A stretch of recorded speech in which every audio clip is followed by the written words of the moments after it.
Hello, welcome to Oracle DBA02pro.com. This is Hassan Mir. In this tutorial, I'm going to talk about logical database structure. So what is logical database structure? It refers to the objects available to users to manage the data, like tables, views, indexes, etc. So this blue object here is representing the database. The yellow objects are representing the database objects. It's very important that you are able to distinguish between logical storage structure and logical database structure. We have studied in previous tutorials logical storage structure. We have talked about extents, segments, table spaces. These are all part of storage structure. How and where the objects which are part of database structure are stored is addressed by the storage structure.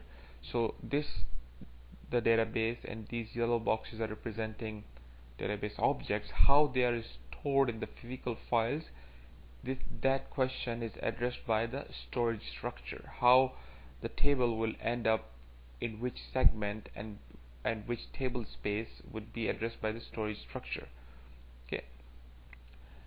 Now, database users only see logical database structure, so they only see objects like tables, views, indexes. They don't see objects like segments, extents, and table spaces, because the purpose of those objects, extents, segment, etc., is to address where objects should be stored. But users have access to the actual objects so that they can manage the data, like tables, views, etc. So that's the whole point of this extra layer, storage layer, so that only database layer can be handed over to the users so that they can manage the data efficiently.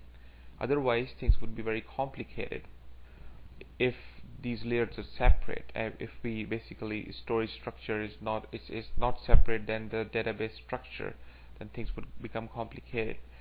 Now, administrators have access to logical storage structure as well, so that they can manage database performance by tweaking extents and segments and other variables associated with these objects.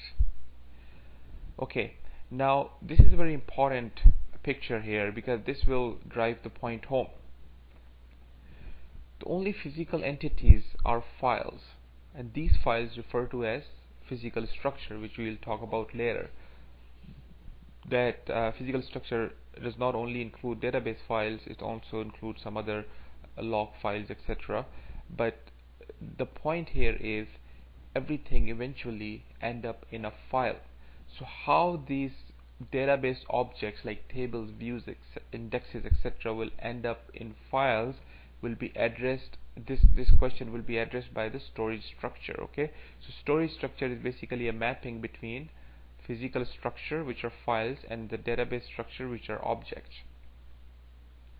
Logical storage structure maps how database objects, which are part of logical database structure, would be mapped to the physical files, which are physical storage structure. Okay, so this basically is the diagram that completes the whole picture.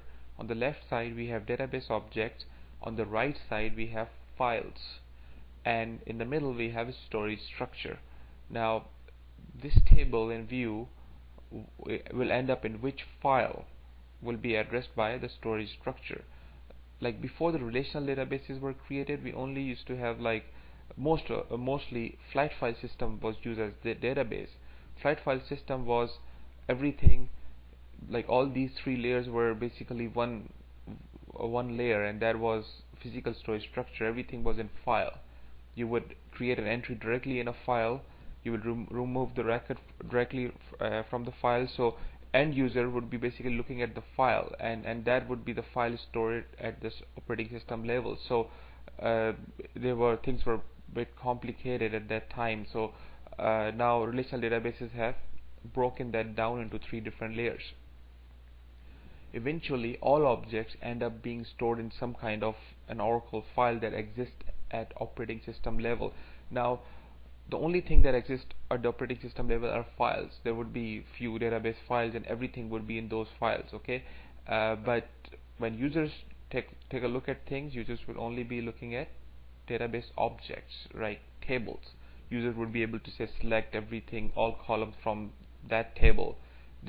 You should be able to describe the structure of the table, but that table does not really physically exist at the back end. If you create a table employee, there is no file created as employee. There's only three, let's say 4 database files. There remain 4.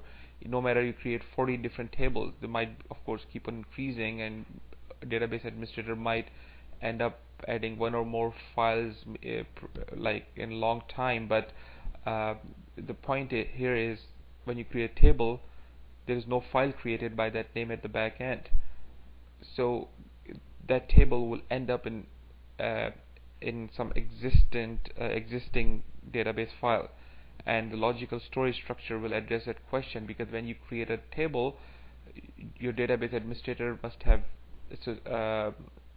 associated a default table space to your user, so that table will end up in that table space. So that's how it's dictated in which file it will end up into. Now we'll talk about all these things in detail later on in coming tutorials. Now, in logical database structure, we will be studying these objects in detail. So database structure include these objects: table, constraint, index, view, user and schema, profile, sequence, synonym, store logic, external file access, and database link. We'll be talking about all these in detail in coming tutorial. I'll see you in the next tutorial.